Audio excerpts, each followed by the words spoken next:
Now, Fifth, man, thank you for taking the time to sit down and talk to me before you release your new album. I'm super excited for this new project you've been working on. Sure.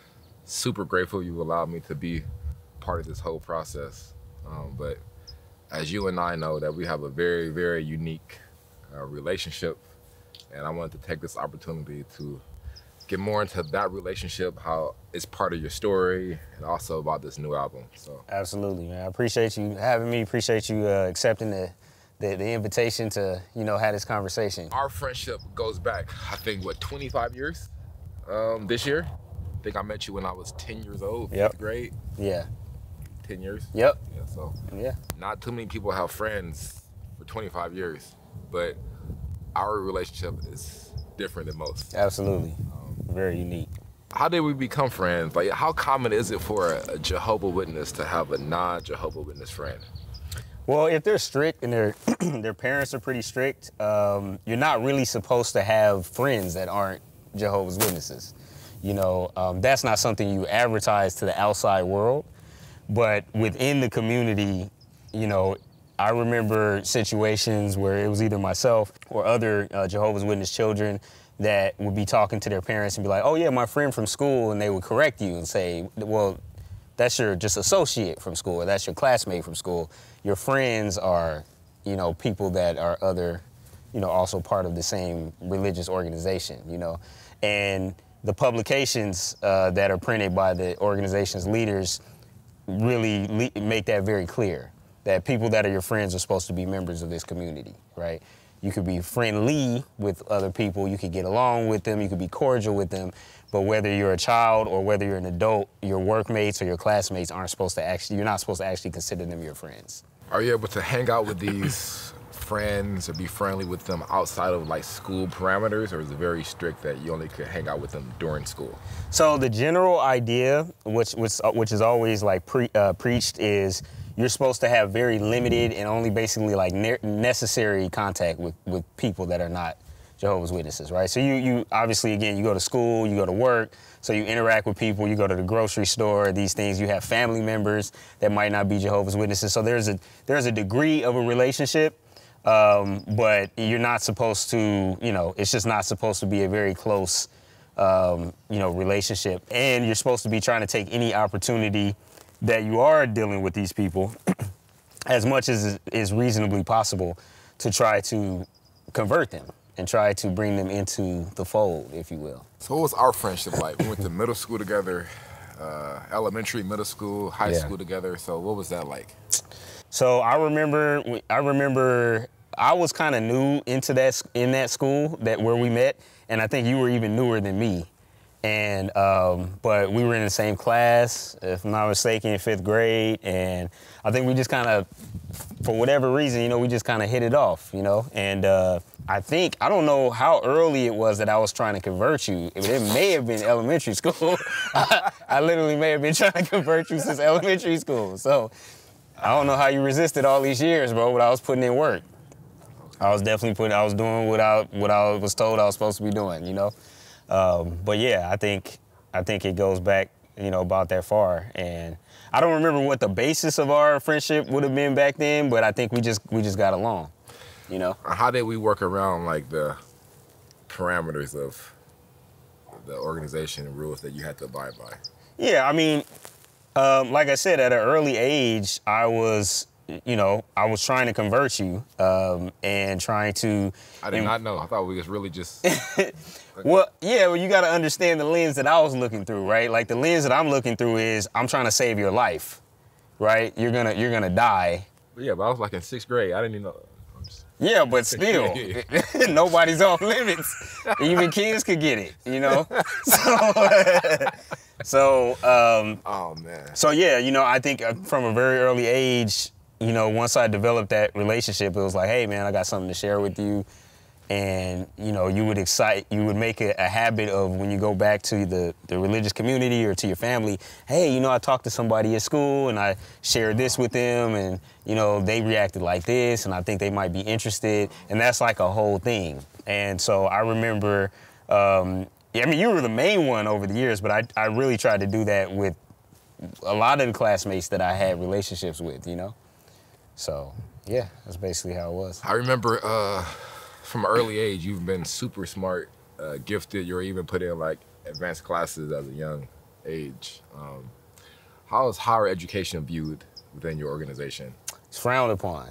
It's definitely frowned upon. And it's crazy thinking about it now, especially coming from like an underprivileged, community. We didn't have money growing up. So not that school, higher education is the only way out, but to not even have that on the table when the odds are already stacked against you is, now I look at it and I'm like, wow, man, it really puts you at a disadvantage. But yeah, it's basically, you're told that you should try to, if you're going to pursue any type of education after high school, it should be something very short and just kind of like a trade to where you can support yourself in the evangelizing work. Basically, they want people to be full-time evangelizers and people that are looking to convert people into the religion. So, you're not encouraged to get a 4-year degree or to get a bachelor's degree or anything of that sort. And you will meet Jehovah's Witnesses or people that grew up as Jehovah's Witnesses that have degrees. It does happen, but ask those people what type of criticism they got while they were going to school. It's not the kind of thing that you'll get kicked out of the religion for, but you will be heavily criticized. And every time you go to one of those meetings, or oftentimes you go to one of those meetings, you'll often hear about how much of a waste of time it is to be giving all of this time to higher education when this world is going to end pretty soon. And you really need to just be focused on things that will benefit you in the new world. So like, for example, they'll say, well, in the new world, we won't need doctors.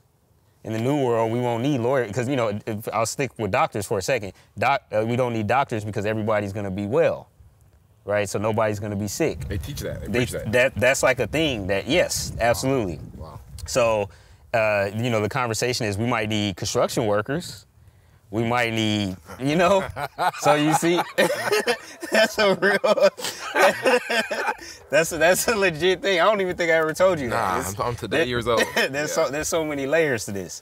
So it's discouraged, So imagine being somebody from kind of an underprivileged community and somebody like me, right? I got good grades, I got a 4.0. And it's kind of like, yeah, don't let them distract you. I know those counselors going to be in your ear talking about college and blah, blah. And I'm, you looking around, you in the hood. And you're like, I guess I just got to stay here. You know what I'm saying? Oh, so man. it's kind of wild Wow. looking back. But at the time, you don't think of it like that because especially I was born into it. So it's really all I knew. All I really wanted to do is go and work at the headquarters, which is considered a very prestigious honor. So again, I remember being friends with you, Jehovah's Witness in high school and us hanging out, only at school. How did we remain friends after graduation? Yeah, so Do you remember that? Yeah, so after graduation, so I remember, I guess because of my birthday, I graduated when I was 17, and by 19, I was at the headquarters of Jehovah's Witnesses in New York.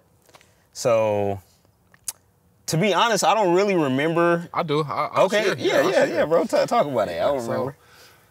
After high school, most people go to college. Yeah.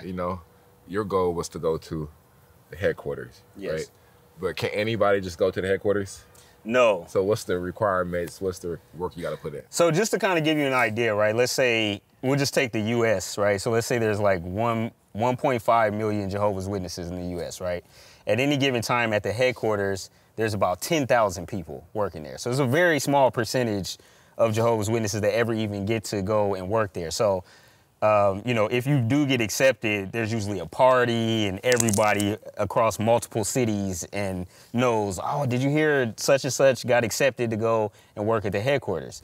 So it's considered it's almost like going to the NBA, like real talk, and, in that world. So, but in order to go, you have to basically be somebody that toes the line. You have to be somebody that it really, by their lifestyle, they're showing how devoted they are to this movement, right? They're putting in all these hours. They're, they don't question the leadership. They're just kind of, they're kind of following the rules as closely as possible. They don't get in trouble, even like minor infractions, they don't have many of those, things like that. So even with that, though, it's still a small percentage of people. I know a lot of people that applied and didn't get in. And I'm not part of I was never part of the group that approved people, so I'm not exactly sure how that part works. But you have to, you submit an application, and then the elders that are in your congregation, whatever local congregation you're in, they also, on the back end, they kind of write a report about you that you never see. But once you submit your application, you give it to those elders, and then they add their 2 cents and say, yeah, he does this, he's not so great with this, blah, blah, whatever, and that ends up getting sent to the headquarters. And so they take all of that, and then they figure out, like, if they need people at that time or whatever, and all of those things come together to decide if you're going to be accepted or not. So, yeah, when you're accepted, it's a very, like, I wanted to go, as somebody that was very devoted to this thing, I wanted to go and work at the headquarters since I was, like, as early as maybe 9, 10 years old. Your equivalent of going to the NBA. Absolutely. I was always talking about that. And, I mean, I used to have my email passwords. I remember my email passwords used to have something to do with that, at a young age. So it was always, like, a goal of mine and something that was kind of put before me. So speaking to our friendship after graduation, I know that you pretty much told me around graduation time that your goal is to go to the headquarters. Yeah.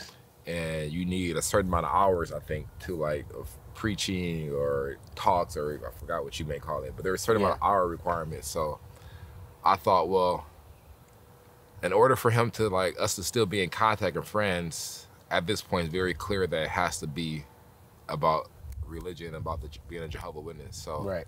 I remember allowing you to come over to my house with your yellow book, the Watchtower, and you would spend maybe an hour or two, a few times a week, and like going through the lectures, whatever the message was of the day.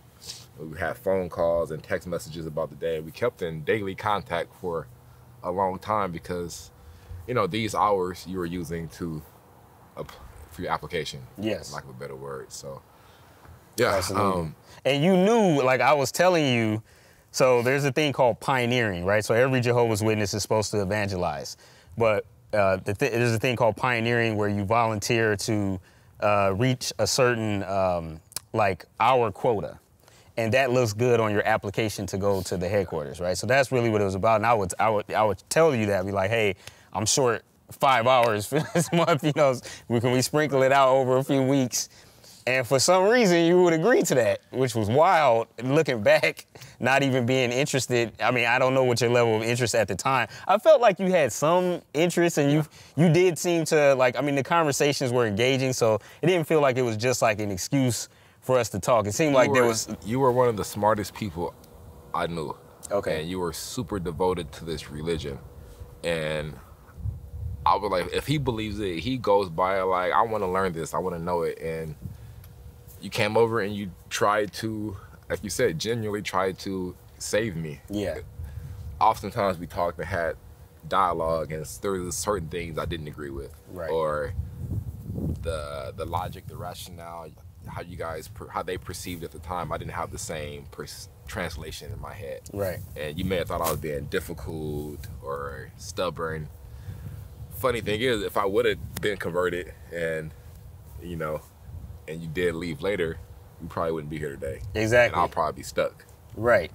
Yeah, because you would have had to shun me. You would have had to cut off communication with me, which is wild. Ain't that a trip? Yeah, that's really, really wild. I mean, I have examples in my life of people like that I helped bring in before I, knew what I knew, and then eventually I left, and then those people had to cut me off. It was really just a wild system, but I don't think that's that unique, to be honest. I think there's probably a bunch of examples like that of people, that have done that. But it's crazy. It's crazy that we You have a song called Strong Will. I'm glad I was strong-willed enough to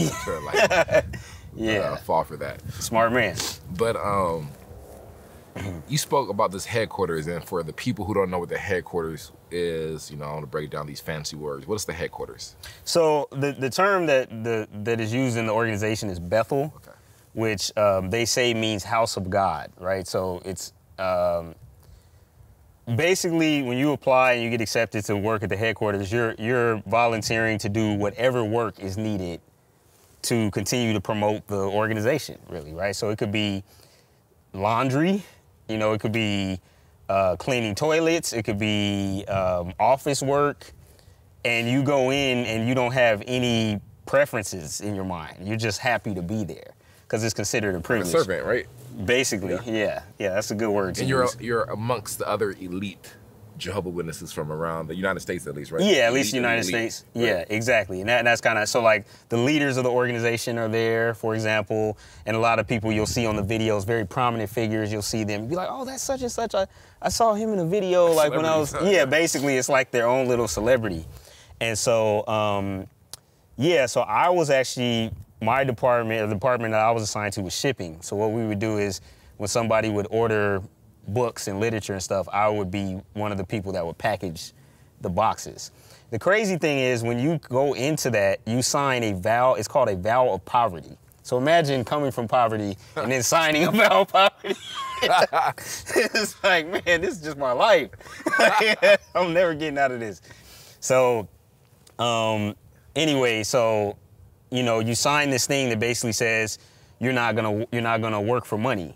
And that you're not gonna work for money while you're here. This is real service. You're prohibited from doing it unless you like take vacation days, and they give you a certain amount of vacation days, and on those vacation days you can possibly work for money, right?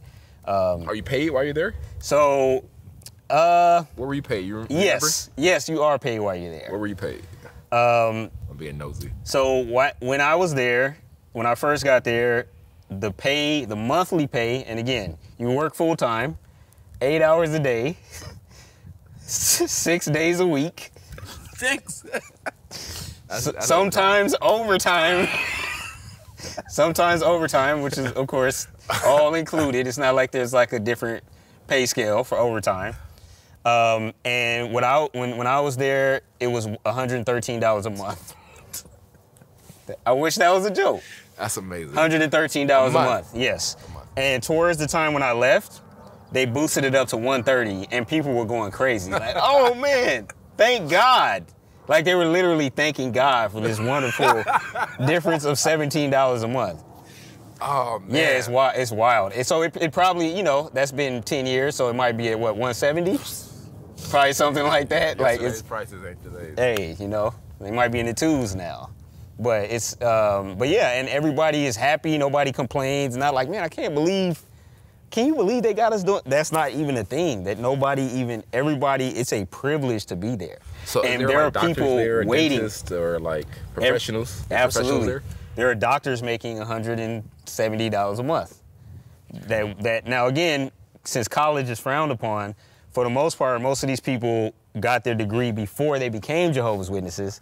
And then the organization gets wind of them and they're like, hey, would you like the wonderful privilege of coming? And they're like, wow, this is a great, thank God, like that I get this privilege to do this. Right. So there's doctors, there's lawyers, there's, any profession. There's literally, there was an article that came out about a literal rocket scientist. I don't know if he was at the headquarters, but he, came into the organization. So it's like all these people kind of forego any ambitions they have because this, again, the idea is this world is not going to be here for very long. So it's a waste of time to really like pursue anything like, trying to make advancement in this world. You know what I'm saying? Wow. So how long were you at Bethel? And did you see anything there that kind of like opened your eyes or made you like do a double take at the religion or? Not really. If I'm being honest, I was just happy to be there.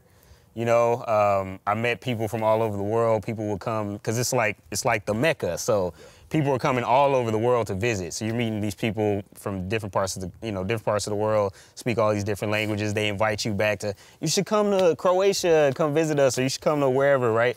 So in the context of being a member of this organization, it's the pinnacle. So, as long as you're a true believer, you probably have a really good time there. Why did you leave? So the reason that I left is I confessed a sin, something that was considered sinful in the Jehovah's Witness organization that I committed when I was, I think, 18. And at that point, I think I was like 20 years old. And so you're constantly hearing these talks and stuff about, you know, if you have a sin that you're hiding, you need to like confess it, and God sees it even if everybody doesn't know yet, and he sees it, he's just waiting on you to go tell on yourself. So there's all this emotional, mental like manipulation going on in this pressure. And eventually most people just crack, you know, after a while. So like, you know, I had, with me, it was basically just hanging out with a girl when I was 18. And with the letter of the law, I had crossed a line, right, basically, with the religion. And I kind of knew it, but I wasn't 100% sure. But the more that I stayed at the headquarters, the more it just started to kind of weigh on me. Like, I wonder if I should talk to somebody about this. I wonder if this is like past the line, blah, blah, blah. So eventually I told on myself, I said, hey, when I was 18, you know, I never told anybody about this, but when I was 18, this happened. So they convened a committee, and I had to tell them everything, you know, what positions, what, you know, where were you guys at, all this kind of very invasive questions, and you just pour your soul out, and then they just decide if you are going to continue to be a member, not only of a member of the headquarters, but if you're going to continue to be a member of the Jehovah's Witness organization. And if they decide you're not a member of the organization anymore, you lose everybody. There's an announcement made that, you know, they say your name, such and such is no longer a member. That announcement kind of reverberates around the world, and people just cut you off. People you know, including your family, parents, siblings, everybody. So I was in a committee where I could have lost everybody. That committee, the purpose of that committee is for you to show how sorry you are. So apparently I was able to demonstrate enough remorse that they said, okay, well, you're kicked out of the headquarters, but we're not taking everything away from you. So we went to school, like you said, this 25 years relationship we have. Yeah. Went through puberty together, adolescence together. So I've always known you as being super smart and always super by the book, devoted to the Jehovah's Witness organization, the religion. Yeah. And you didn't cuss, you didn't do anything bad, you didn't cheat, you didn't walk any gray areas. You're very clear on one side. So, and not just me, but other people, you know, our peers viewed you as such. And, you know, you being, you know, on your way to going to Bethel, a superstar, you know, Jehovah's Witness in the Bay Area. Did you feel that internally? Like everybody saw you as like almost perfect. You know what I mean? Did you feel inside like you were worthy of that? Did you feel not worthy? Did you feel like an imposter? Yeah, I think in that environment, I think it's hard to actually feel that way, because you're constantly reminded to feel like, oh yeah, I'm really like, you know, yeah, like I'm him, right? I don't think you ever really feel like that. Because if you're reading all the literature and you're listening to everything being said, you're constantly reminded that you need to do more, that all you deserve is really death. And so like, you know, the fact that you haven't been killed, like you should just be happy about that and just be trying to go as hard as you can at all times, regardless of what level you are within the hierarchy of the organization, right? So I think I always felt like I was never good enough. I always felt like I had something that I needed to go confess, however minor it was, right? I always felt like I think I felt to a degree like an imposter, because you hear these comments of people telling you how, you know, even within the group, they're like, wow, you're such a good example and blah, blah. It's like, yeah, but you don't know that whatever little minor thing. I can imagine going through puberty, you're liking women. Of course. You may look at some girl's butt, you know what I mean? Because you can also speak on how dating is. Like, you told me back then that you're supposed to date with the intentions of marriage. Right. Even at 14 or 15. Yeah. But you're not supposed to be dating that early. Yeah, but yes, like, you know, looking at women and that kind of, right. You know, so. Yeah. That's hard to do today, but let alone as a, you know, so like, is that still like you think you have residual effects even today after out of the religion? Probably. I guess I haven't really thought about that so much right now, but I do feel like I think the normal development of a child and an adolescent in terms of, you know, sexuality and stuff like that, I definitely didn't have that, because I was constantly, you know, God not only sees your actions, and this is what's being said, God not only sees your actions, he sees your thoughts. So even if I'm thinking about something that I know I'm not supposed to be thinking about, I'm asking forgiveness for that. And if those thoughts continue too much, I'm talking to an elder about it, or I'm talking to my dad and be like, hey, I can't stop thinking about whatever it is, right?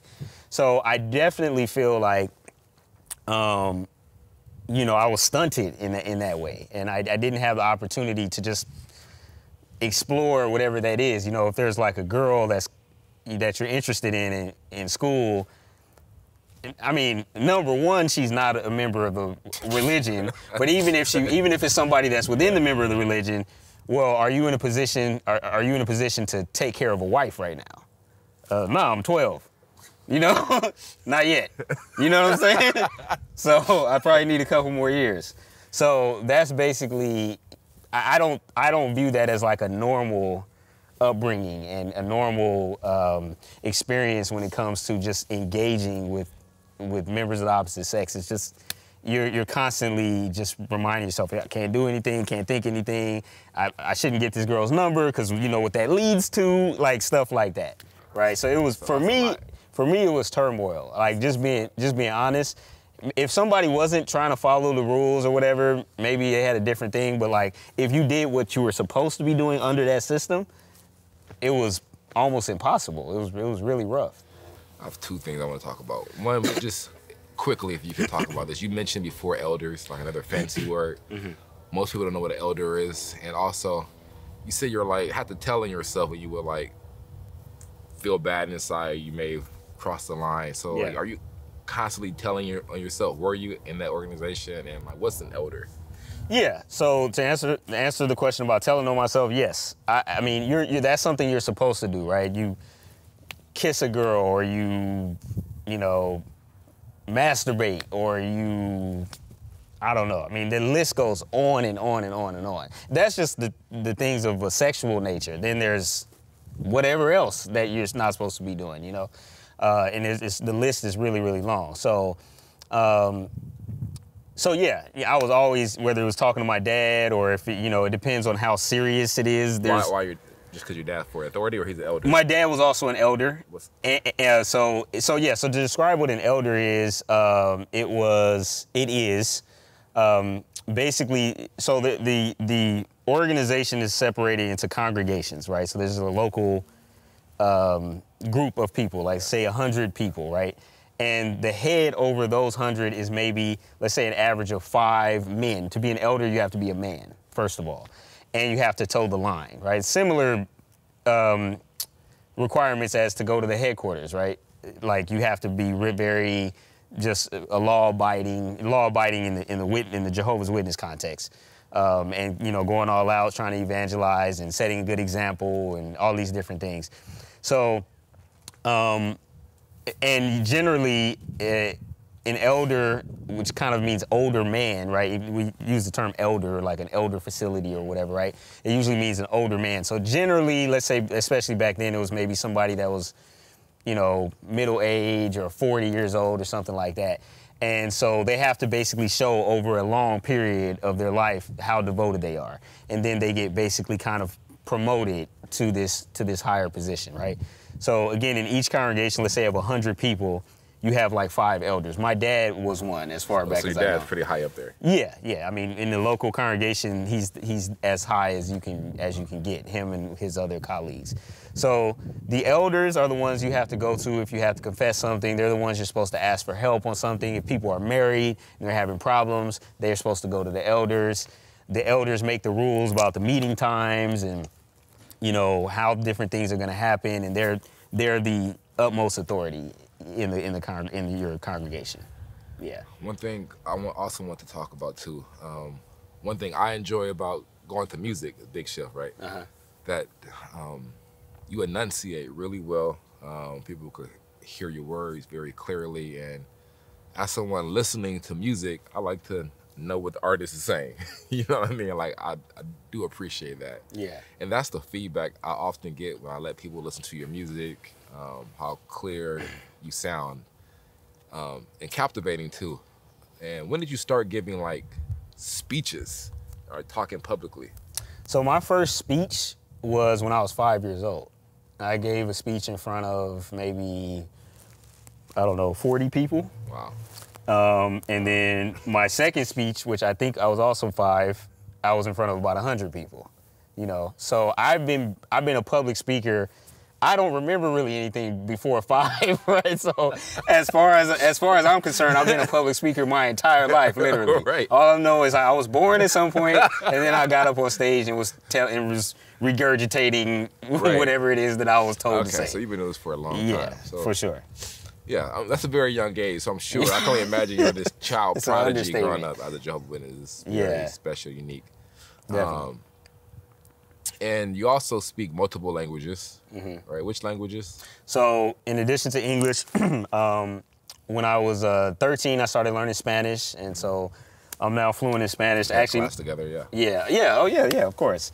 In fact, I think were we in Spanish 1 together? Yeah, we started Okay. all 4 years. Oh, crap, that's crazy. I didn't even remember. Yeah, well, I guess You we just had. kept going. I Yeah. kept growing.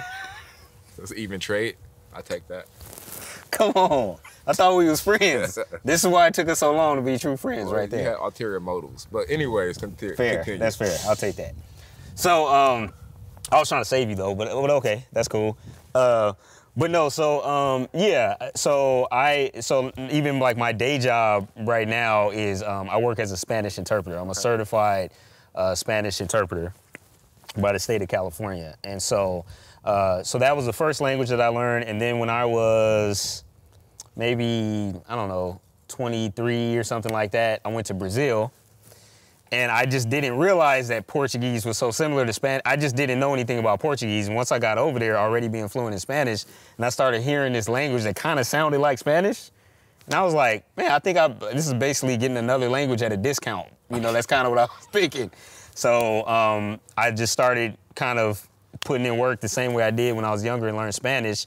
Again, I had a leg up because I already did speak Spanish. So, you know, Portuguese, you know, I was able to use that as a foundation. That's probably the best way to say it. And then I just built on that foundation, and I'm fluent in Portuguese So now. were you preaching the Bible in Spanish and Portuguese? Yes. Yeah, I was giving speeches. I was a traveling speaker, giving speeches in English, Spanish, and Portuguese. So I went to, about the Bible. So, about the Bible according to how it's interpreted by Jehovah's Witnesses. But yes, so like I was invited to. I gave a speech in the Dominican Republic. I think that was in English, but because they had an English group of whatever. And then I gave a speech in Brazil.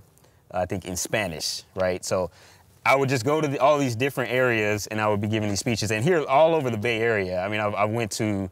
There's a few groups of Portuguese-speaking Jehovah's Witnesses in the Bay Area, and I think I gave speeches in all of them. I was an invited speaker to speak in all of those, and then So I've done it in all. I would. They have a class when you talk about the enunciating and all of that. There's a class that the Jehovah's Witness religion has where they teach you how to be a public speaker. Okay. So I taught that class in Portuguese. Okay. So I taught public speaking in Portuguese. I guess that's kind of crazy. Now I'm saying it out loud. But yeah, so I got pretty deep into all of that, and I kind of kept ascending, in that world. When you're in while you're a Jehovah's Witness, whether at Bethel, whether at any point, did you feel that like you couldn't be your authentic self and be a Jehovah's Witness at the same time, or did you feel like at some point they didn't align, those two? Yeah, I would say most of my life I didn't really have that thought because my authentic self, as far as I knew it, was being a Jehovah's Witness because I was born into this. This is all I knew. So, I mean, I saw the lifestyles that other people had, but I always just thought it was bad, regardless of what it was. If they weren't in this thing, then that was not the right way to live, right? So my authentic self, I didn't even have an inclination of that. I did know that there were things that I wanted to do that I couldn't do. Okay. I definitely knew that, but I thought that I wasn't supposed to be doing those things, right? So I kind of accepted it and just thought that I was just a sinful person for even having the desire for any of those things, So, yeah. Yeah. If that answers the question. Yeah. Your story at this point, very well known. Most people watching the story knows, that you're no longer a Jehovah's Witness, and Yes. one of the consequences we'll talk about is losing your family. Yes. I've showed people your songs, Cost of Doing Business. You know, even before that song, I've told people your stories. And there are some people who I've talked to say, you're exaggerating. That, oh no, I have a friend who's a Jehovah's Witness, or not a friend, but like my cousin's aunt is a Jehovah's Witness and she came to our barbecue, or they know of somebody who's a Jehovah's Witness. They're like, it's not like that. It's not like that. Yeah. How do you respond to, you know, you're exaggerating or that's not true? Well, just like with a lot of things, right?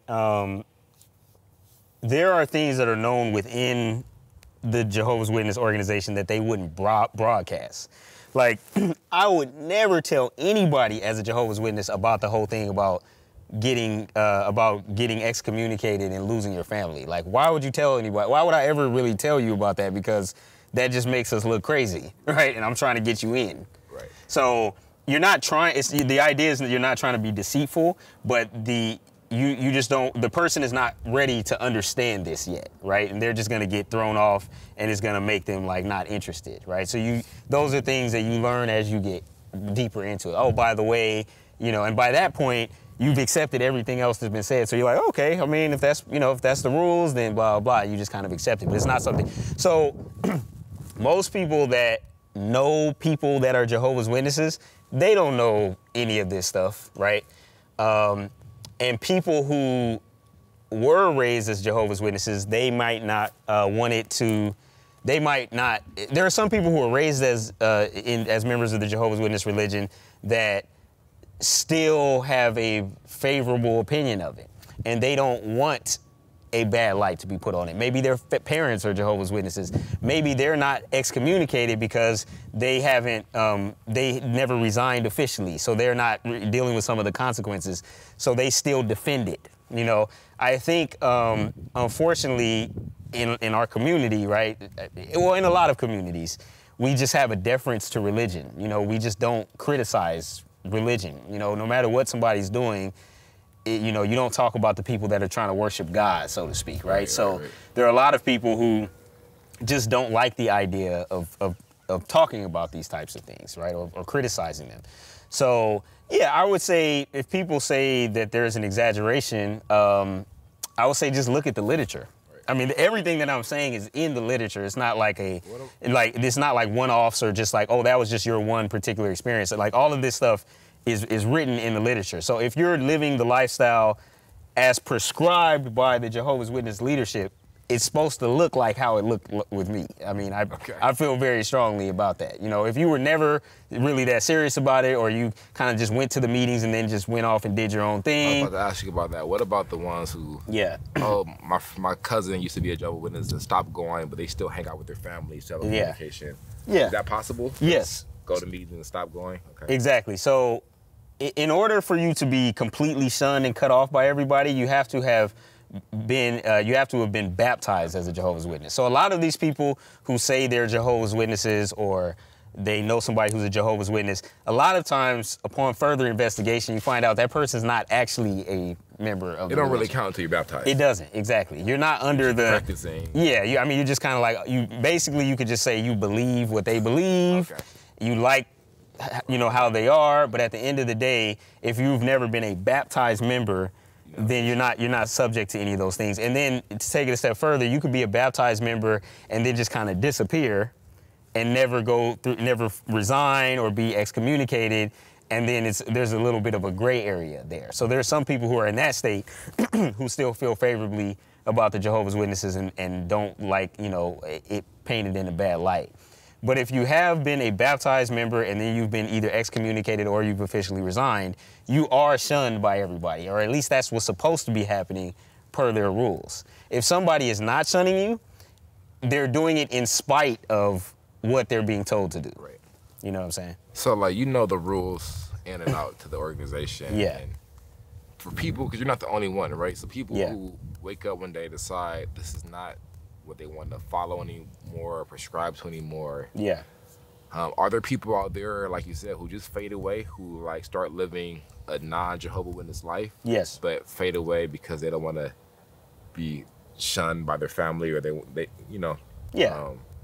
those people do exist? Yeah, definitely. I mean, there are people who still believe in what the Jehovah's Witnesses believe, but don't feel like they have the discipline to keep up with the rules. So they just live whatever lifestyle they're gonna live, and then they just never, deal with what the consequences. So it's playing like both sides. Basically, yeah. Which is, I have no judgment for people if they're doing that, because I'm not, I'm definitely not the type that tells people, oh, you need to take an official stand and public stand, because it's not really cool to be in a situation where you cut off from everybody. So I have absolutely no animosity or anything like that. But when those people come and say, oh, it's not like how you're saying, I'm like, nah, it's because you're doing this, you're doing a straddle the fence thing, so you don't even really know anything about what I'm talking about, this experience. It just takes a brief, look online, Google, YouTube, literally 5 minutes, and you'll see thousands of stories that are exactly like mine. Only difference is I'm putting out music about it. I'm a little bit more of a public figure. But these stories are all over the world, in all different languages, different cultures, over and over and over. And if you actually start looking into it, you'll just keep hearing the same thing over and over. So I think any logical person will look at that and say, okay, it's not a coincidence. There's too many of these stories that sound exactly like this. You know what I'm saying? This is, very deep, and I'm learning a lot, from this interview with you, even though we've been friends for 25 years. There's so many layers and layers that go on. I'm super thankful that you're sharing this with me, but not just me, everybody, right? And I know that you share a common background with most of your followers, right? Because you guys have a similar upbringing or commonality in being a Jehovah's Witness. But, well, you're not just a Jehovah's Witness, you're also a black man, right? And can you speak on that experience, being a black man and a Jehovah's Witness? Is that something you think about or you deal with, the black plight, while you're a witness? And now that you're no longer a witness, what's that like? Yeah, that's a very good question. So it's tricky. There's a few layers to that, I think. So first of all, as a member of that particular organization, you're not really supposed to think of yourself in terms of your race or your ethnicity. You're supposed to think of yourself first as a member of this thing. So you're being black or you're being Hispanic or you're being Asian or you're being Caucasian is supposed to kind of take a back seat to that, right? So if there are issues that you see in the community or experiences that you have that, at least to your perception, feel that you're having those experiences because of your race, right? Those are just not things you're supposed to really focus on, I think is the best way. And you're definitely not supposed to join any type of movement that would kind of speak to it. You're not supposed to get involved politically. You're not supposed to speak out against, any of these things. One thing that I notice, as I get older and become aware of like religion per se, right? Yeah. Like certain communities, we're in Oakland or just certain communities, right? You'll see churches on every corner, every other corner, all over. Then I travel to more affluent areas, right? And there may be one big church in the whole city, right? But out here, and depending on the community, you're gonna see churches on every corner, liquor stores on every other corner too. And as I also become, a businessman, get into business, I know there's a target audience demographic. So was there ever a moment you felt that did you guys specifically target like minorities, Hispanics, blacks when you were knocking on doors or witnessing? Was going to these affluent areas, gated communities, part of your approach? Did you notice that back then, the target audience? Yeah. So the way that I would answer that is to say we were, in a specific congregation, you're assigned a certain territory, right? So anything within that territory, you're supposed to go and evangelize it. We had affluent areas in our territory and we had the hood in our territory, right? And it was just kind of a thing that everybody kind of talked about, even kind of joked about. Oh, we're going to, this nice area. We know how they are. They already have their paradise or whatever, right? And we know generally what people are in those territories. Yeah. And then you go to the hood, black, Mexican. This is where we're gonna get, this is where we know we're gonna get converts, And so absolutely that was a thing. Even when it came to going to travel to other countries where you think you're gonna have the best rate of success. You're not going to affluent European countries. You're going to Central America, you're going to South America, you're going to Africa. Why is that? You're going to poor parts of Asia. Because generally speaking, people that are impoverished, they're more vulnerable to this type of thing, right? If you come up to, if I already have money and I have like a nice situation and I'm not struggling and I'm not, you know, going to jail and all these other crazy things that are elements of some of these communities, it's going to be harder for you to come and convince me of something that already kind of sounds kind of like wacky, you know? But if I'm struggling and you're telling me like, I can have a house, like I can, if I just do what you say in the new world, I can have a house. Yeah. I can't even pay my rent, right? Right. Yeah, bro, tell me more about that. Yeah. Tell me more about that. Oh, I can, you know, and these other things that, you know, I've had family members of mine tell me like, hey, you know, if you weren't a member of this Jehovah's Witness thing, who knows what you would be involved in. But that is honestly related to, you know, unfortunately, a lot of the black experience, right? Because if you said that to somebody who comes from an affluent area, well, what would you be involved in if you're not a Jehovah's Witness? Maybe they'd say, I'd be a doctor. Maybe I'd be a lawyer. Maybe I'd be this and that, right? In other communities, it's like, maybe I'd be incarcerated. Maybe I'd be this, maybe I'd be that. So that's a very frustrating thing for me to hear, because it's like, do you hear yourself? Do you realize that basically what you're saying is this message and this belief system is really just to save these people, right? Like, why? That should be something that I think we should question. Right. You know, why are we so vulnerable? Why are we so offended if somebody criticizes religion? Why is that, like, if somebody says that, we're up in arms? We're like, you know? And so I think that's, you know, there's a lot of reasons for that we can't even get into, right? As to why that's such a fabric, you know, why when a politician wants to reach out to certain communities, they go to the church and different things like that, right? It's a part of the fabric of you know, culturally who we are, right?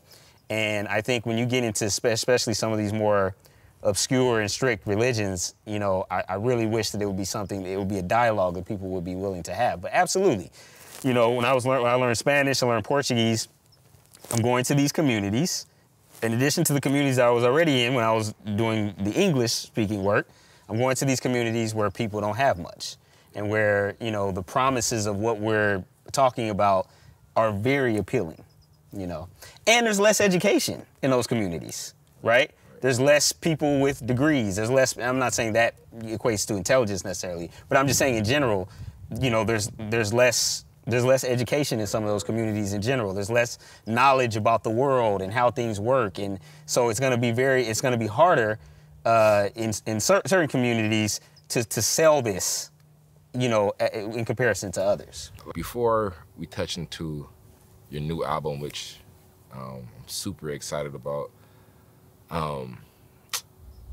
most people know you and you have thousands of views, tens from Costume Business, and it talks about losing your family. How many siblings do you have? So I'm one of five. So I have 3 older sisters and 1 younger brother. And you haven't talked to pretty much none of them since you've left, right? Exactly. Who were you closest to growing up, out of your mom and dad? Between my mother and my father, my father, for sure. Was your goal in life, I'm not saying life per se, one of your goals to just make him proud? How close were you guys' relationship? I know him being an elder, right? You said somebody high in the organization. Yeah. You being a public speaker since 5, this prodigy. Did you guys have a super tight relationship? Yeah, definitely. I would say, yeah, we had a very close relationship. Like, I would go to him whenever I needed help with anything. You know, we would hang out. I remember, you know, when I was a kid, we would play NFL 2K. You know, that's how far back we go.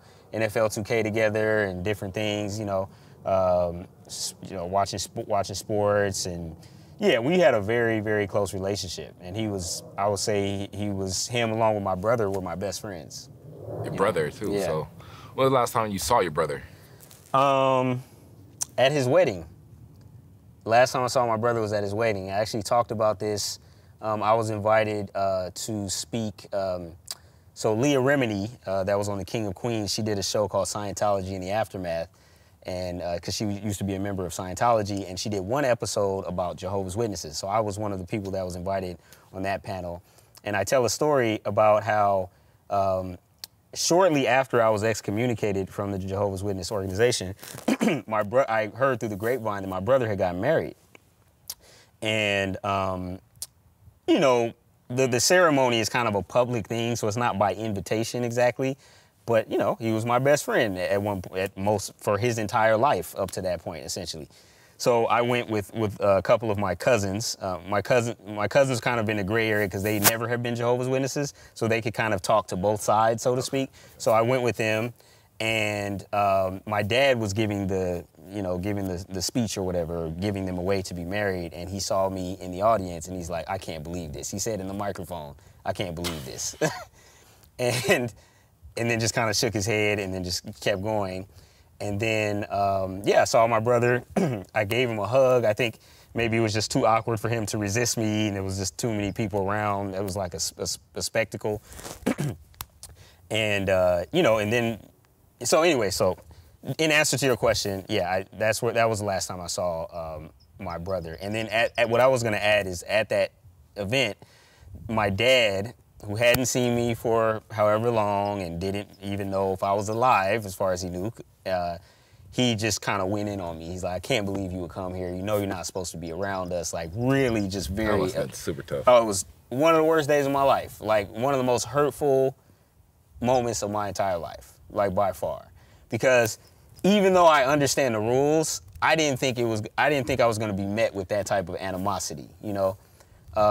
Given the organization and how you're supposed to kind of view someone like me, I get it, right? But there's heart and there's head, right? And in my heart, it was very hurtful to have my dad not even say, hey, I'm happy you're alive. Like, I'm happy you're doing well, you know, we can't have a relationship, whatever, but, you know, but it was animosity. It was like a scene. He's like, you know, telling me, you know, I'm still not gonna ever talk to you unless you ever come back into the religion and that whole thing. So that was basically the last interaction, you know, that I had with him. And as an elder, you know, I'm not sympathizing or for your dad or whatever, but as an elder, like, he's, especially in front of tons of people who he leads, right, who comes to him for guidance. Yes.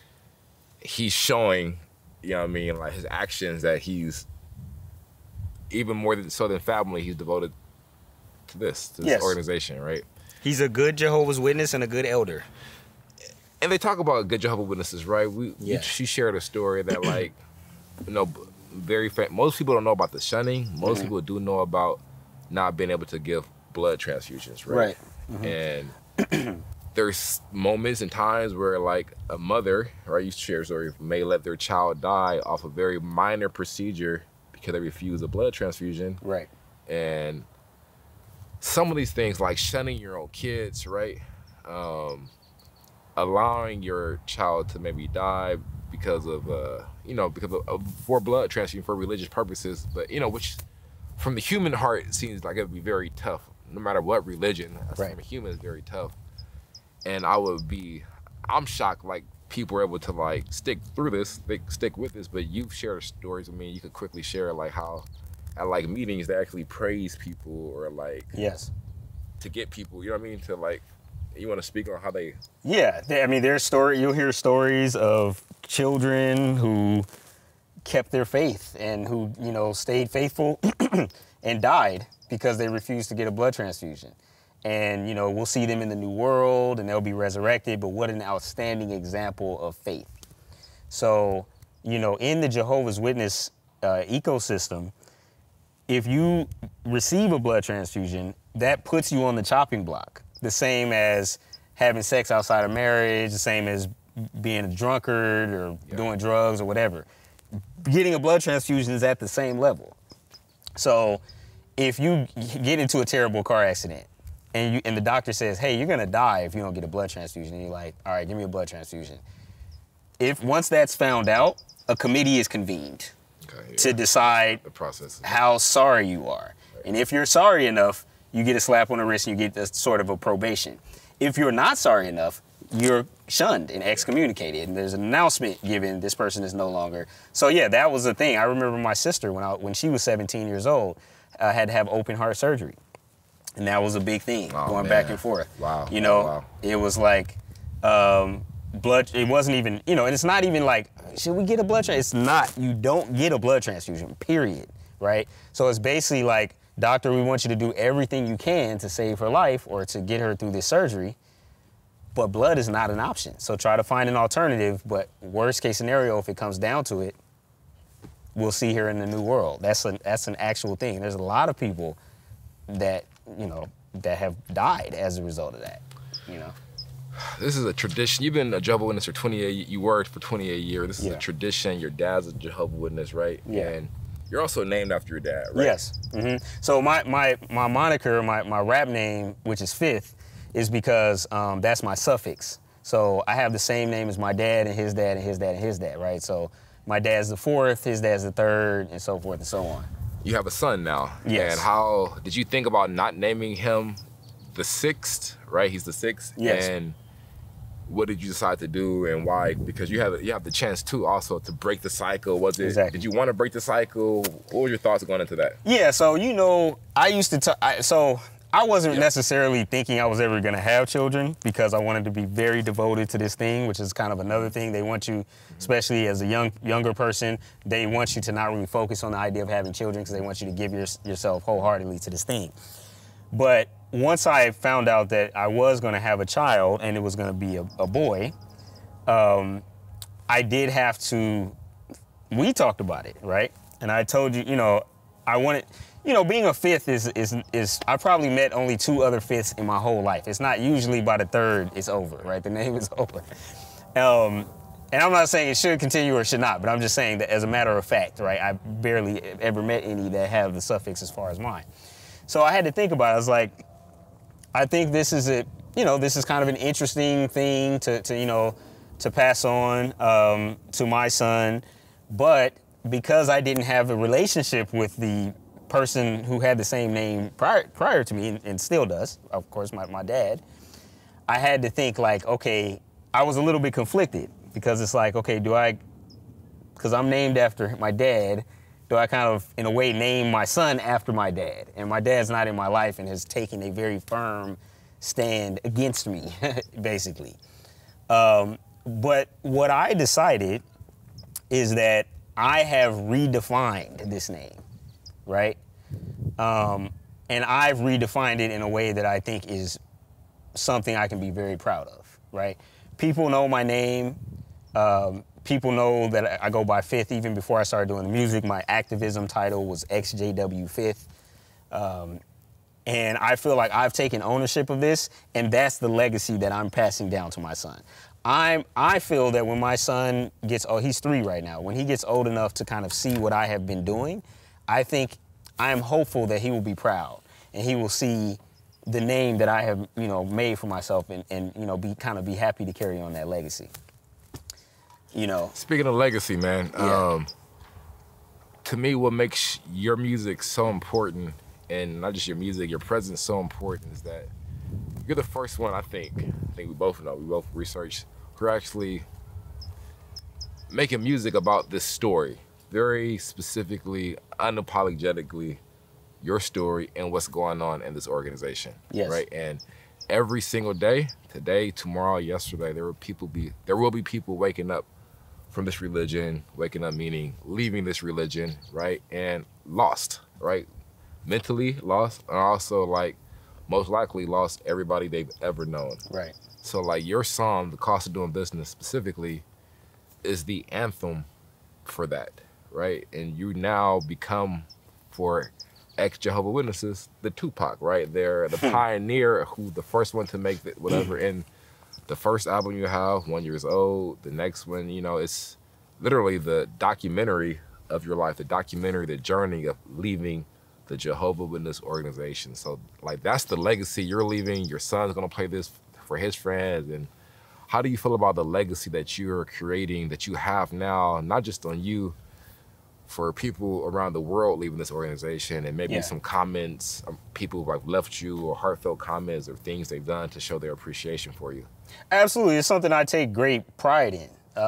You know, I get comments, you know, I get emails and DMs, and, you know, when people see me in person, if they've had that experience and they see me, they recognize me, you know. And, you know, the way that people express themselves to me, you know, I was thinking about taking my life, and then I saw one of your videos and I realized I wasn't alone with the way that I was feeling, you know. I've heard that on multiple occasions. You know, people saying, you know, your story is my story, right? Like, you're giving me a voice. And I don't think that's not an experience, a life experience that most people on this planet will ever have, right? So the fact that I hate everything, you know, I hate the fact that I had to go through everything, you know, that I went through on one hand, but on the other hand, I'm very happy that I've been able to take that very painful and ongoing experience. It's not like it's over, because I still do not have contact with these people, and I still deal with the, you know, pain of the experience on a daily basis. But the fact that I've been able to use that to inspire people, to make people, you know, because there's a belief within the organization, and something that they perpetuate, that once you leave these confinements, it's gonna be all bad for you, you know, like nothing's gonna go well for you, right? And I'm giving people a glimpse into the fact that maybe that's not true. Looks like he's doing okay. Looks like he's thriving. Looks like he's a rapper. Like, what? This guy was at the headquarters and now he's a rapper? You ain't and he's actually good? $130 an hour no more either. Yeah, $130 a month. $130 a month. A month. Yeah. Oh, yeah. Yeah. You know, man, this is crazy. He came up. Man, a little bit, yeah. Came up. Once I hit 300, I was like, man, I'm on my way. So, but no. That's funny. So yeah, so that's something that, like I said, I'm proud of it. You know, the fact that I talk about it and deal with it in my music, sometimes it does take a toll on me as well, right? Because I'm having to continue to revisit these. I would assume it's like PTSD sometimes, right? Absolutely. Oh, absolutely. Every time somebody tells me their story, I'm like, I just feel like I heard my story again, right? Because we have so many elements of our story that's so similar. You know, but I'll take that. Did you go to therapy, or did you go to therapy? Yeah, I went to therapy for a long time. I was on antidepressants for a while, you know, anxiety medicine, tried other, you know, alternative, you know, methods of trying to heal. And it's an ongoing process, you know, it's an ongoing process. And I don't know if it's something that you completely, you know, get over, but I will say I like how things are going, you know. With this new project, what's the name of it? So the first project was called 1 Years Old, which is actually something I think you and I kind of came with, kind of emblematic of the beginning of a new journey, right? Kind of charting a new path. This next one is called Terrible Twos, right? And there's a few layers to that. When I was composing this, my son was 2, and I could see the difference from 1 to 2. And how, you know, the whole thing about Terrible Twos is they're just kind of like wilding out a little bit, right? They're kind of coming to their own. You kind of maybe see their personality a little bit more. They kind of have a better understanding of what's going on. You know, when the baby is younger, he's kind of looking around a little bit more. But once, you know, as he matures, you're like, okay, he understands this, and you can see the growth, right? And so that's the idea behind Terrible Twos. Number one, it's after 1 year old, and it's just showing the progression, the maturity. I think I'm in my bag a little bit more. You know, in this case, I'm not speaking as directly maybe to the ex-Jehovah's Witness experience. There will be, you know, you could say Easter eggs in it that people who have been through that experience will be like, I know what he meant when he said that. But it's still something that everybody can enjoy. You know, so I think it's kind of the evolution, I think, of me both as a person and as an artist. And it's kind of a nod to being a father and kind of seeing that experience and what I've seen, you know, with my son as he went through his Terrible Twos and whatever the equivalent is for being 3, which is what he is right now. So, yeah, just kind of speaking to that. You have a favorite song or two on the album? that you're excited about or you really enjoy? Yeah, to be completely honest, I think the entire album, there's 10 songs on it. I'm proud of every song. I have one song that I'm very proud of with a very well-known artist. He actually is now like I believe the official artist for the NBA playoffs right now this year. His name is Simba. And he's from the Bay Area as well. I have a song with him and with Rex Life Raj, who's another artist from the Bay Area. What's the name of that song? That song is called No One Else. We shot the video for it, had the chance to link up with both of them, and, that was a great experience. So how does it feel being on the track with, like, especially somebody of that caliber? Yeah. Does it feel like now like you're a rapper, like you belong, I guess there's some of that. Okay. Yeah, I guess there's some of that.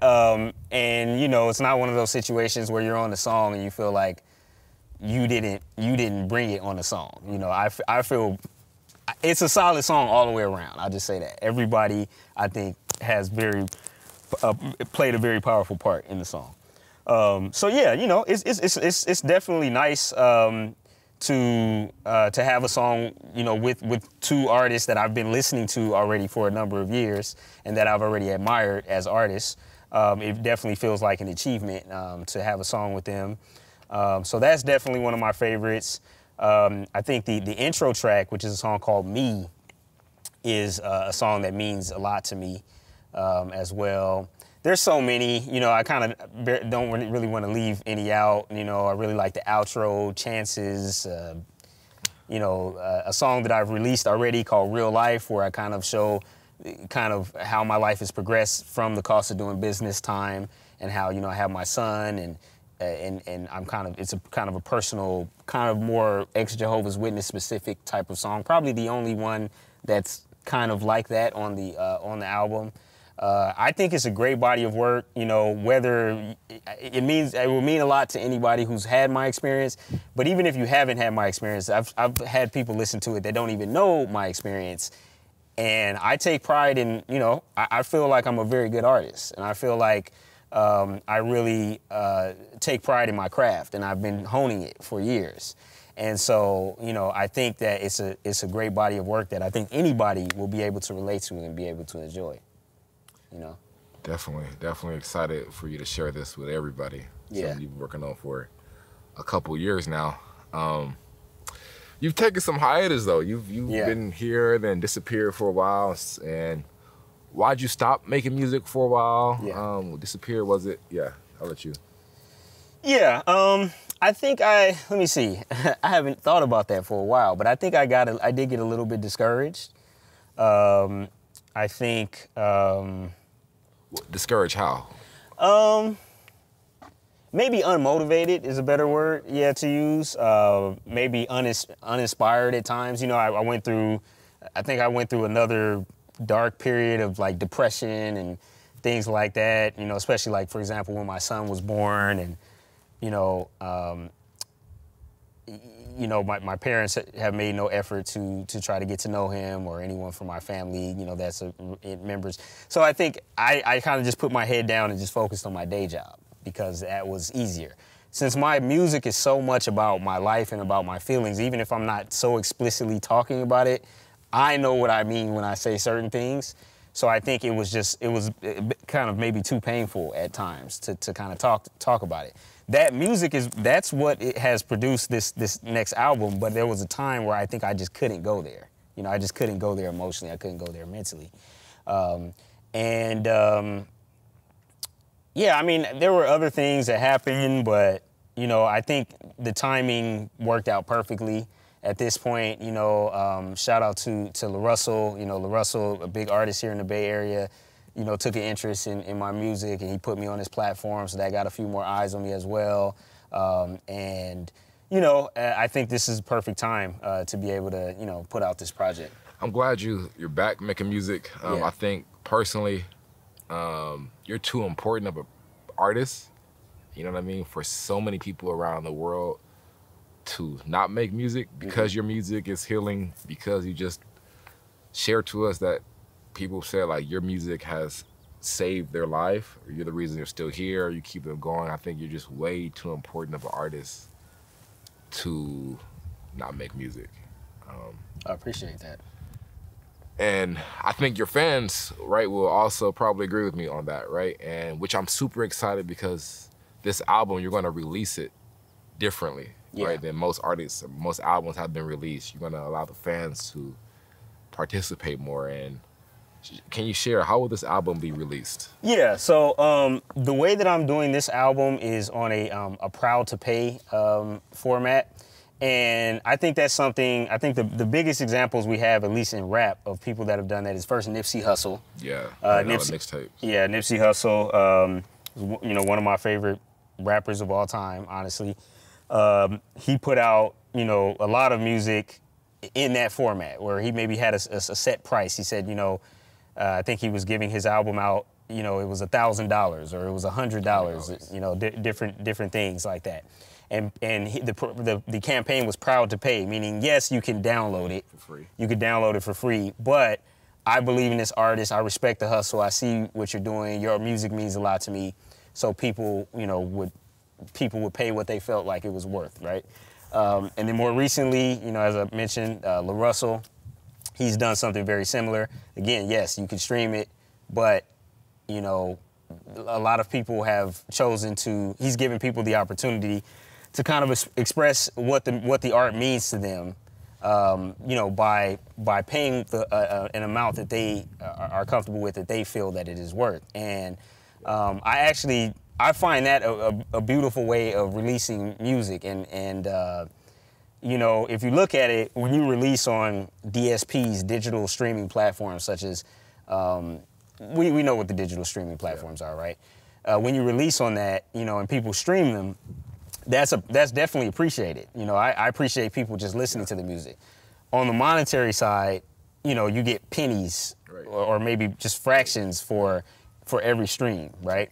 So this is an opportunity for, you know, the fans to kind of express it directly to you, what they think that your value is as an artist. And so that's how I'll be releasing Terrible Twos. And, you know, I hope people will support it. One thing I'm really excited about with this Proud to Pay campaign is that it allows you to really see your true value, right? Before, you may have only got, I'm not sure how well 1 Years Old did, but you may have only got, say, 5,000 streams, right? But we all know, like, your comments, YouTube, Instagram, whatever, is different than everybody else's, right? You have a very high engagement. Your followers are literally getting like tattoos of your quotes, of your lyrics on their body. You have comments of people saying you saved their lives. So like your true value isn't just 2,000 streams or 5,000 streams. So I would hate for the monetary reason to be the reason you stop making music, right? So this Proud to Pay allows, you know, maybe those 2,000 followers may equate to $50,000, right? Like certain artists may need millions of followers to get that, right? But they're not, I've seen it, they're not getting people tattooing their lyrics on their body. They're not getting comments like you saved their lives. So like, that's personally why I'm super excited about the Proud to Pay. Right. Absolutely. Yeah. And you know, just talking about the comments and what the music means to people, you know, if you look at other artists, bigger artists that might have hundreds of thousands of views, right, on their you know, videos, I many times have more comments than they do. I have more engagement, right, because it means more to people, even if whether the song is directly talking to that community or not. It to see, you know, to be able to see me living out my dream is something that's inspirational to a lot of people, you know. And so absolutely, I think, you know, I definitely think this is the best way to kind of put it out, to really just be able to gauge what that value actually is. I think it gives me a better opportunity and more accurate, you know, way to gauge that, for sure. And man, like, after like really hearing your story, and I talk to other people, I'm surprised how many Jehovah's Witnesses there are in the world. Like, somebody knows a Jehovah's Witness. Like, oh, my cousin's Jehovah's Witness, or actually I grew up as a Jehovah's Witness, or my mom's a Jehovah's Witness. Like, I see it so much now, right? Yep. Are there any celebrities out there who are current or former Jehovah's Witnesses that people may not know? Yes. I mean, let me see.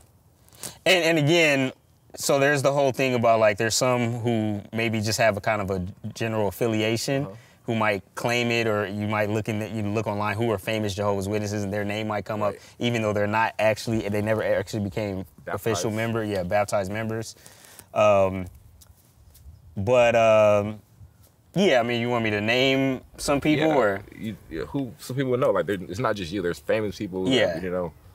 So, okay, so the names that come to mind are like, I know Ja Rule, for example, talked about growing up as a Jehovah's Witness. It sounds like he was never a baptized member, but his mother was excommunicated, it sounds like. And so he's spoken to that experience a few times. The singer Case, whose probably biggest song was "I'm Missing You." Yeah, Fat Boy. Yeah. Yes, he's spoken about it on Breakfast Club, which brings me to my next person, Charlamagne the God, another person who was never a baptized member, as far as I know, but was raised in that environment. I believe his father, because I read his book, Black Privilege, great book by the way, and he talked about his father being excommunicated for drugs. So you know, there's a lot of others. I heard Michael Jackson, maybe the Wayans brothers. Yeah. So as far as I know, the Jackson family were like raised as Jehovah's Witnesses. You know, I guess there were some who got baptized, some that didn't. Same thing with the Wayans family. There's a lot Prince at some point in his life became actually, crazy story about Prince. Shortly after Prince became a Jehovah's Witness, he came and toured the headquarters facilities, and I was there. And I saw him. He walked right in front of me. I never even told you that, huh? Yeah. Yeah, I like literally walked right by Prince. I was wow. Because he came with like an entourage of people. And so that was like a pretty exciting moment. Yeah. So I literally saw Prince. I didn't meet him. I didn't talk with him, because obviously that's another thing. If celebrities, it's not like celebrities come to the headquarters often. That was the only time it happened while I was there. But you know, you don't want to be seen like, Prince, can I get a, you gotta be cool. So, but yeah, that was a crazy day. I heard that he had come from like Brooklyn, because I was in like upstate New York. He came from like Brooklyn in a helicopter. That's what I heard. And then he came and he was touring and he had like a whole group of people with him.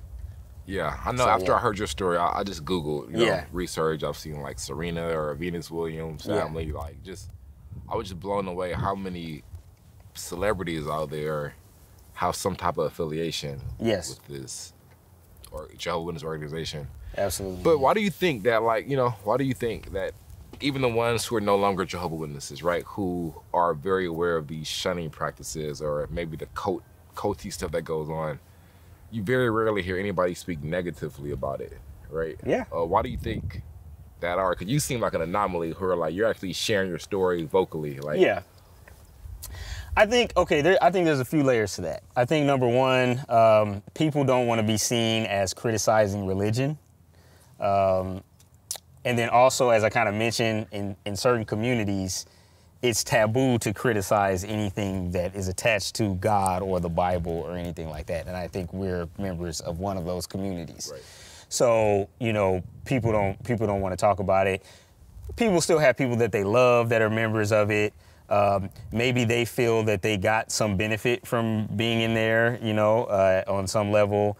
And it's just not something that people, want to talk about. I've had a conversation with celebrities that have told me specifically that they are not willing to talk about it publicly. But they support you? But they support me, which is fine. Again, I'm not even judging any of those people. I'm just telling you that's, it gets kind of complicated because you can be somebody who used to be a Jehovah's Witness and maybe never officially excommunicated or something like that, and your family might still have something to do with you, but the moment you say something negative against them, you're like public enemy number one.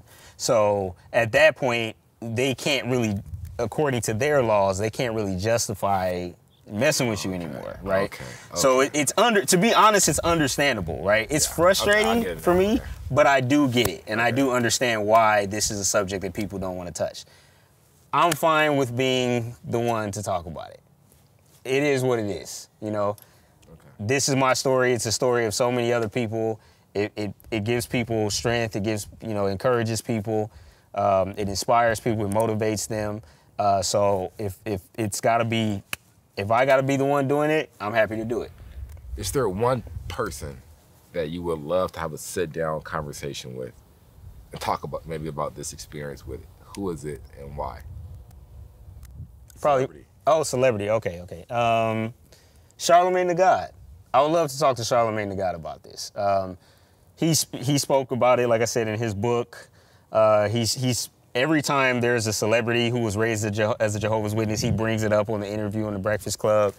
And I've heard some of his comments about it, and I would love to just have an open dialogue about it, and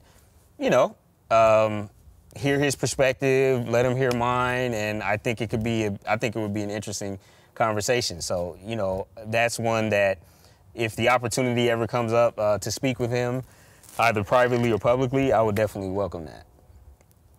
Hopefully we can make that happen. Yeah, let's do it. Hopefully we can make that happen. Yeah. Do you still, and to wrap this up, do you still like desire to have a relationship with your family after all of this?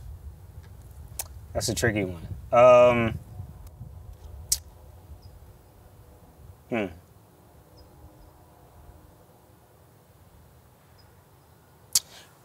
So the answer is yes. I would love to have a relationship with my family. I don't know how that could happen, to be honest, unless they came to a similar conclusion that I did about the, organization and whether that they should be members of it or not. But yes, of course, we had a very close-knit family, and these are the people who help shape the person that I am to a large degree. So absolutely, I would welcome, even if after all of these years they were to come around and be like, hey, I used to believe, I treated you this way because I believe. So I've done that myself, right? I think we've talked about that before. There have been people who I shunned because I was a believing member of this organization. So you've been in their shoes. I've been in their shoes. So I'm not, if they were to come around and say something, it wouldn't be like, well, nah, you didn't, you wasn't messing with me for years. Like, no, I get it. I treated people this way too before I knew better, So, we'll see what are the it's hard to say what are the probabilities of that happening. What's the likelihood of that happening? But absolutely, I would love to have a relationship with my family. And my final two questions are, if you had the chance to leave a message to your dad, mom and dad, family, siblings, they haven't seen you in a while, to tell them something or relay a message to them, do you have that right now to share? And also, too, the second one, you can skip straight to this one if you want. Your son, right? Your son will be seeing this later in life, these interviews, right? And kind of fortune telling, right? Would you like to say something to him right now that hopefully when he sees this in maybe 5 years or 10 years, he could really appreciate this? Yeah. He could hear this right now from you. Yeah, I would say, I believe you asked about my dad, right? Yeah, so if my dad ever came across the soundbite, I would say I would love to have a conversation. I would love to have a real conversation so I can tell you what my experience was growing up in this, so that I could tell you that to a degree I understand why this belief system may have appealed to you. And I understand why you may have thought this was a good thing to raise your family in, right? I get it, and I don't judge you or hate you for coming to that conclusion. I would love it if you could get over the fear that has been put in you to research outside of what you're told that you could research in, And I would tell them I love them, and that I believe that, when you love somebody, you demonstrate it, because that's something that a Jehovah's Witness family member who's shunning their excommunicated family member will say, hey, I still love him, I still love her, I still love him. I feel that those words are empty without action. When I was on my couch literally doubting whether I wanted to continue living, I think the loving thing, I would have felt love if someone had reached out and I had had some reassurance that I was not going to be cut out of these people's lives that, you know, that are my family, you know. I think it would be a very it would be a very robust conversation that we would have to have, but I would love to have a conversation, a real conversation, you know, with my dad. As far as a message for my son, I would say to my future son, when he's able to kind of understand the significance of this, I would say, son, I love you, and I think you saved my life to a degree. Definitely gave me a reason to want to keep going when I wasn't really sure what the point of life was at a certain point, with, you know. And so, you know, he gave me someone to feel connected to, family-wise, you know, and I think that's been something that is just, you know, very, very meaningful for me. And I'm thankful that he has come into my life, and I will never abandon you. And whatever decision that you make in life, like, you'll always have my support. And just know that, and just I hope that you're proud of me. Man, thank you for this, being super vulnerable, sharing the ins and outs of your life and also the organization. Not just help me get to know you more. You know, crazy, we talk almost every day. We're 25 years deep in this, but still learning. Today is a perfect example. Thanks for sharing this. I'm super excited for this new project. I'm super excited for this continued journey. And I wish you much success, my man. My brother. Love you, brother. Hey, love you too, man. Appreciate you.